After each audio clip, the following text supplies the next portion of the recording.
Cordial saludo para todos. Mi nombre es Astrid Omaira Toquica. Soy estudiante de segundo semestre de Regencia de Farmacia y el día de hoy sustentaré el trabajo final del curso de Química Orgánica. El trabajo consta de 4 puntos. El primero es la sustentación de una estructura química. El segundo es la sustentación de las reacciones químicas del benceno. El tercero es la sustentación de las reacciones de reducción de un aldehído. Y por último, sustentaré un fragmento de una ruta sintética escogida por el grupo colaborativo para hallar la reacción que me lleve al haluro de acilo.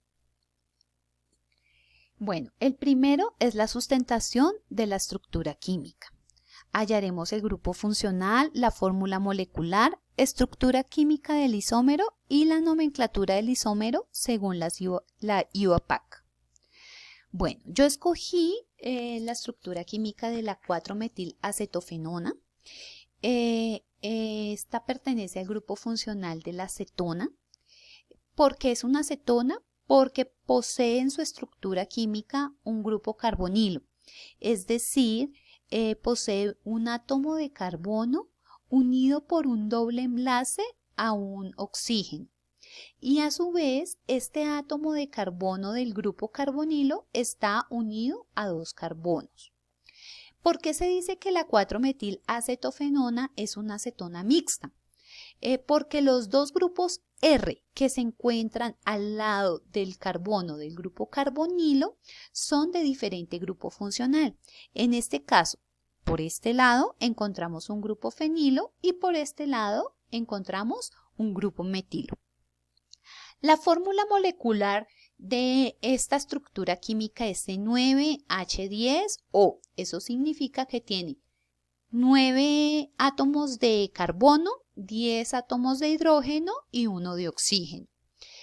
Para hallar la estructura química del isómero, pues debo tener en cuenta que debe poseer los mismos compuestos y debe estar en la misma proporción. Pero debo tener en cuenta que esta la estructura química de este isómero va a ser diferente y por ende sus propiedades. La estructura química del isómero que escogí fue la propiofenona y según las reglas de la IUPAC, su nomenclatura sería 1-fenil-propan-1-ona. Recordemos que la nomenclatura para las cetonas, su terminación es en ona. Segundo ejercicio. Reacciones del benceno.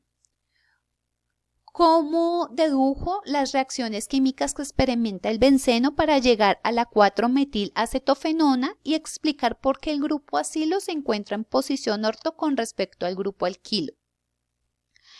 Bueno, en esta reacción se produce una acilación de Friedel-Crafts. Esta consta de una reacción entre un haluro de acilo, en este caso un cloruro de etanoilo, con una molécula de benceno. En esta reacción hay un ácido de Lewis, que es el tricloruro de aluminio, que actúa como una especie de catalizador.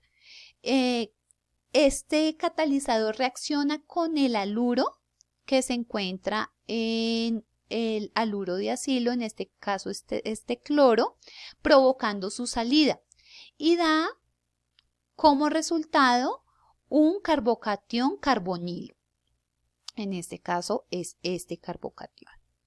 Ese carbocatión carbonilo es atacado por el anillo aromático del benceno y ahí es cuando da como resultado una 4-metilacetofenona. ¿Por qué se dice que queda la posición orto con el grupo acilo? Porque es el grupo con mayor capacidad para estabilizar la carga positiva de la reacción. Sustentación número 3, de la tabla número 3, reacciones del aldehído.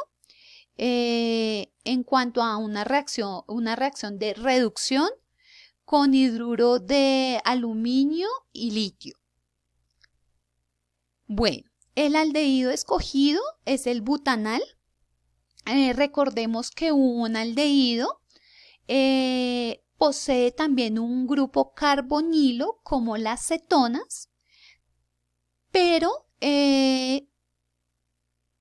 está unido no a un carbono, sino a un átomo de hidrógeno. O sea, este grupo carbonilo está unido es a un átomo de hidrógeno. Por eso es un aldehído. Los aldehídos se pueden reducir a alcoholes primarios. En este caso, necesita un agente reductor como el hidruro de aluminio y litio, ¿sí? Utilizando también un catalizador como el platino para llegar a ese alcohol primario. En este caso, al haber la reacción, el alcohol primario que da como resultado es el 1-butanol. Bueno, la sustentación de la mini ruta sintética escogida por el grupo colaborativo. Escogí la parte de cómo llegué al cloruro de benzoilo, esta parte. Cómo es la reacción para llegar al cloruro de benzoilo. Entonces, esta se da para llegar al cloruro al haluro de acilo. Primero debemos tener un ácido carboxílico, en este caso es el ácido benzoico, que reacciona en presencia de un cloruro de tionilo, ¿sí? Que es una sustancia inorgánica que permite transformar los ácidos carboxílicos en acilcloruros, y de esa reacción obtenemos el cloruro de benzoilo. Este mecanismo de reacción se da por el ataque nucleófilo del ácido carboxílico sobre el azufre del reactivo, es decir, del cloruro de tionilo, produciendo un mecanismo de adición y eliminación, y a la vez de sustitución al sustituir este OH por la molécula de cloro que tiene el cloruro de benzoilo. Los subproductos, esta reacción también da unos subproductos. Recordemos que la materia se transforma, no se debe perder nada, entonces da como resultado unos subproductos que serán, en este caso, el dióxido de azufre y el cloruro de hidrógeno. Bueno, muchísimas gracias. Mi nombre es Astrid Toquica. Gracias.